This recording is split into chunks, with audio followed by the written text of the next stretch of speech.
How are you doing? I'm fine. I honestly think those might be the two most common words spoken in the Parkinson's community. I'm fine. And sometimes it's completely true. The medication's behaving, the brain showed up for work, and even the left foot has joined the group project. But most people living with Parkinson's know that I'm fine can mean about 47 different things depending on the day, the time, the medication cycle, the sleep, the weather, the nervous system, and everything else. Sometimes it actually means I'm actually doing pretty well. But sometimes it means I've had better days, but I'm managing. And sometimes it means I don't have the energy to explain all of it right now. And sometimes if I tell you the full truth, you're going to worry about me for the rest of the day. And I really don't want to do that. And that's what I want to talk to you about today. Not because something dramatic's happened or not because I'm sending out an emergency signal. Nobody needs to call Carmen. Nobody needs to assemble a rescue team. I'm okay. But this is something I've noticed myself and across our community. A lot of us have become very good at saying, I'm fine, even when fine is doing Olympic level heavy lifting. Well, welcome to Bryce Unplugged. Today, there's no 5 mistakes, right? No hidden traps behind number 4, and no formal lesson plan. Just one thought that's been rattling around in my head. And to be fair, there's plenty of room in there lately. Brain fog has apparently cleared out an entire floor. If you're new here, I'm Bryce, and I was diagnosed with Parkinson's at the age of 40. I've been living with it now for almost 16 years. I started thinking about this because someone asked me recently, how are you doing? And without even thinking, I just smiled and said, I'm fine. But really, about 30 seconds earlier, I'd been trying to convince one of my feet that we were leaving the room together. And apparently, it had not received the itinerary. So technically, was I really fine? Well, I was fine. My foot had concerns. That's the strange thing about Parkinson's. A simple question can have an incredibly complicated answer. How are you? Well, are we talking before medication, after medication, if I'm sitting down, if I'm standing up?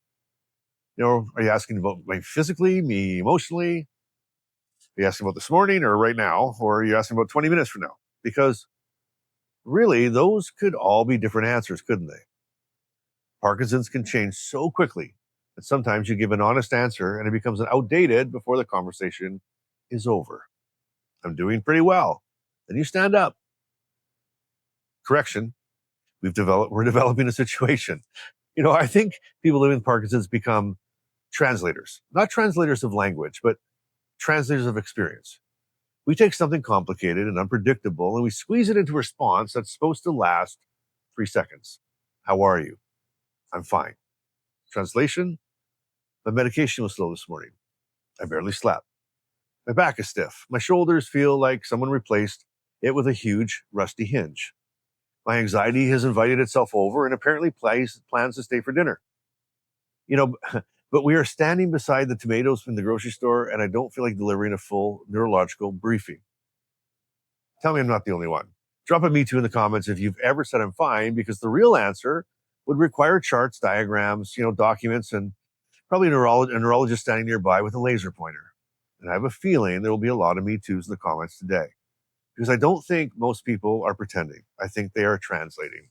And sometimes they're conserving energy. And there's a big difference. People may say, you should tell people how you're really doing. And sometimes that's absolutely true. There are people in our lives who need to know, including our partners, our care partners, and our doctors, and the people helping us navigate all of this. But not every person who asks, how are you, is asking for the extended director's cut. Sometimes they're just being polite. Sometimes you're in the checkout line, or you're at a family gathering and somebody's holding a plate of potato salad. There is no natural way to say, well, since you asked me, my dopamine situation is unstable and my bowel movements have become a strategic planning exercise. There are limits to casual conversations. So we say, I'm fine. Sometimes I'm fine doesn't mean everything is fine. It means, this is not the time or the place. People with Parkinson's spend a lot of energy explaining why we move differently, cancel plans, or can do something one day and struggle the next. And you get tired of being your own documentary narrator. Sometimes you just want to talk about hockey, your grandkids, a vacation, or something that's not about dopamine. You don't always want to be the PWP. Parkinson's is part of your life, but it's not the only interesting thing about you. So sometimes I'm fine really means, can we have one normal conversation where nobody asks about my medication? And here is something else I've noticed. People with Parkinson's become professional minimizers. Someone asks, how are you doing? And you say, well, I'm a little stiff today. A little? You walked across the room looking like you had borrowed somebody else's knees, or my medication's just a bit slow today. A bit, you've checked your watch so many times, it's considering a restraining order, but we minimize just a little stiff, just a bit tired, just one of those days. We say it partly because we do not want to alarm anyone. We say it partly because we are used to saying it. Things that once shocked you eventually become part of your daily furniture. Years later, you're standing in a doorway saying, come on, Gerald. I don't know why I named my foot Gerald. It just feels like Gerald today. Uncooperative, strong opinions, probably complains about property taxes. We adapt. We learn which wall to stand near, which chair is easier to get out of, and how early to take medication before leaving home. Then people see us managing and assume it mustn't be that difficult. They see you arrive at dinner and they do not see the medication timing or the extra hour it took to get ready, or the backstage crew hanging from the rafters trying to keep the whole production moving. Sometimes we really are fine in that moment. We are. But getting to that moment took everything that we had. Me too. Have you ever arrived somewhere and looked completely okay? Well, knowing the trip from the front door to the car had already used half of your daily battery? Drop a me too in the comments for that. Because that's the one of those things that people without Parkinson's, they never see. Okay. There is another reason though that people say that they're fine. And that is that they do not want to worry the people they love. A person with Parkinson's notices the look on their partner's face. They know their family worries and that, a care partner may already be watching every step, every wobble, every sign that medication is wearing off. So we'll say, I'm okay. And often that comes from love, right? We're trying to protect people around us. But there is a difficult side to that. If you spend all of your time protecting everyone else from the truth, you can end up carrying the truth all alone. You can be surrounded by people who love you and still feel unseen because nobody actually knows how hard the day has been. Now, I don't think that means we need to give everyone every detail. There's such a thing as privacy. There is such a thing as not wanting Parkinson's to occupy every square inch of the room. But maybe there should be one person who gets the unedited version. One person that you can say, today is harder than I'm letting on. And that is not an emergency declaration. It's not hopelessness. It's just simply information. And you know what? Near the end, I want to give you one sentence that I think every person with Parkinson's should be allowed to say without people immediately assuming the worst. Because honesty and hopelessness are not the same thing. So stay with me till the end for that, because you're going to like that. But before we go any further, if these conversations make you feel a little less alone, take a second and please subscribe. We talk about the good, the bad, and the reality of living with Parkinson's. No pretending everything's wonderful. And, but no pretending everything is terrible either. But just real life.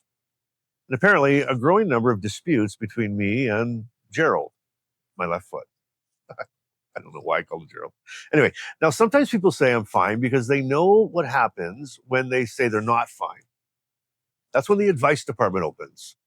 You mention one symptom and suddenly everybody has a treatment plan. Have you tried yoga?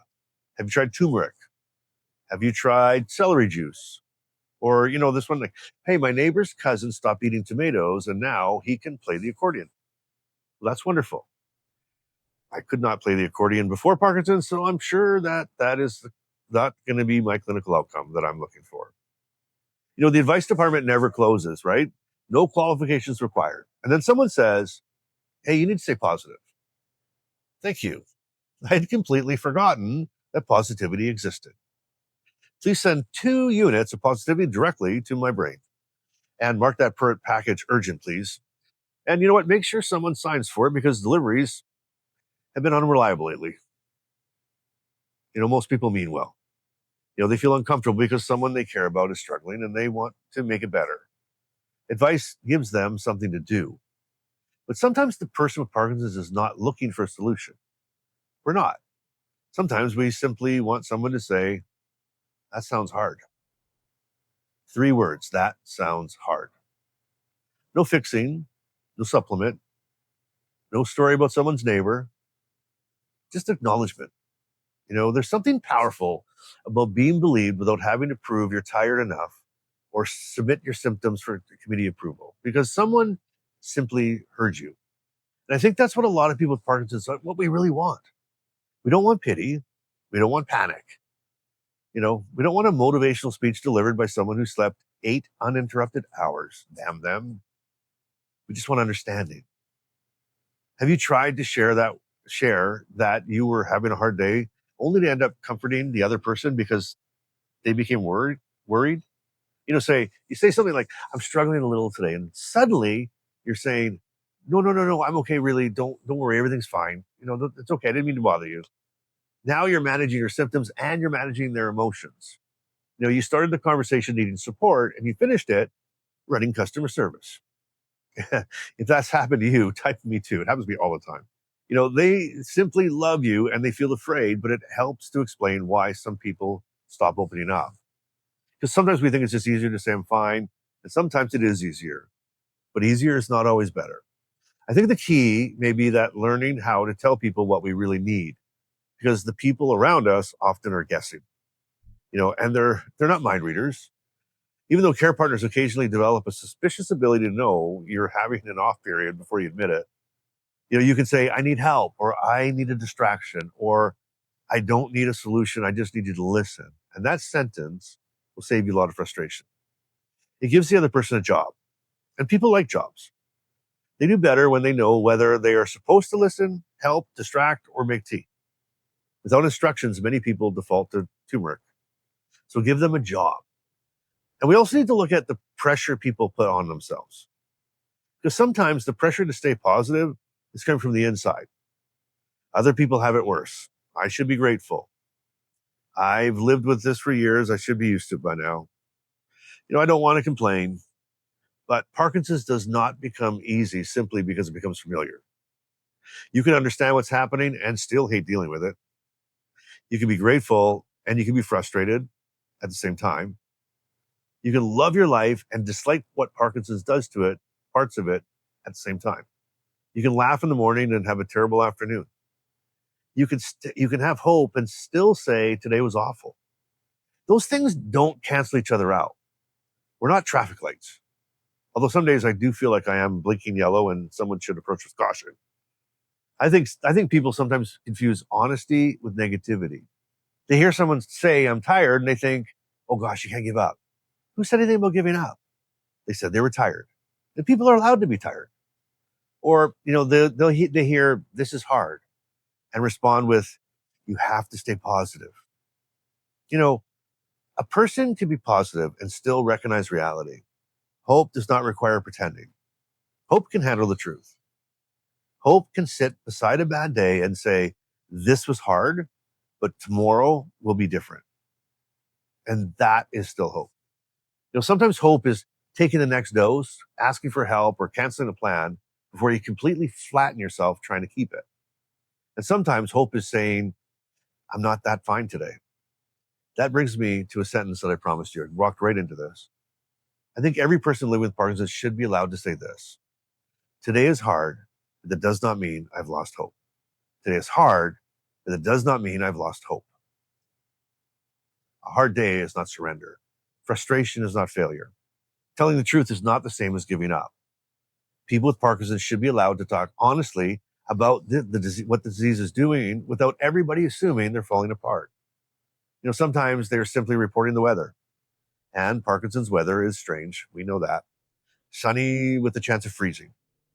High pressure in the shoulders. Intermediate brain fog. And a 70% chance that Gerald refuses to cross the kitchen. And people do not need to stop saying, I'm fine. Sometimes that is the right answer. Sometimes it's all that they have energy for. Sometimes it protects a private part of their life. Sometimes it means I would rather talk about something else. But everyone deserves at least one place where they do not have to say it. One person, one conversation, one community. Somewhere where you can say, today was hard, and nobody panics. Nobody judges. Nobody rushes in with celery juice. They just say, I understand, or me too. And those two words do not solve Parkinson's, but they take away one of the cruelest tricks, the feeling that you are the only person experiencing something. When somebody says, I'm tired of explaining why I can do something today and not tomorrow, and somebody else answers, me too, that's a connection. And that is what I hope we are building here. A place where honesty is not mistaken for hopelessness. A place where humor and frustration can sit at the same table. And a place where somebody can say, I am having a rough day. And another person can say, me too, pull up a chair. All right, I have a Bryce-ism for you today. You ready for it? Parkinson's. I'm fine means everything is completely under control, providing nobody asks a follow-up question, watches me stand up, or checks whether my medication and my left foot are still on speaking terms. Because they're not. Negotiations have broken down. A meteor has been called. And you know what? The kitchen remains disputed territory. There you are. Tell me this in the comments if you don't mind. Have you ever said I'm fine because the real answer felt too complicated? Let me know. Drop a me too, or tell me what you would wish someone would say when you said you're having a difficult day. Maybe it's I believe you. Maybe it's that sounds hard. Maybe it's I'm here. Or you know what? You don't have to pretend with me. What would you like someone to say when you say I'm having a hard day? And if this episode made you think of someone who always feels like they have to be the strong one, share it with them. Not because you think they're falling apart, but because you want them to know that they're allowed to tell the truth. And if you haven't already, come join us in the club. It's free, it's open, and it's a place where you don't need to arrive polished, positive, or inspirational. You can simply show up just as yourself. The link is in the description below. And as always, thank you for spending Saturday with me. And you know what? This week is Who Knew Week around here. So this is going to be a great week, and I have some great ones. But until then, I'll see you in those episodes. I want you to keep showing up. You keep being real, and you keep doing life today. I love you so much, and we will see you Who Knew Week on the next episode. Bye now.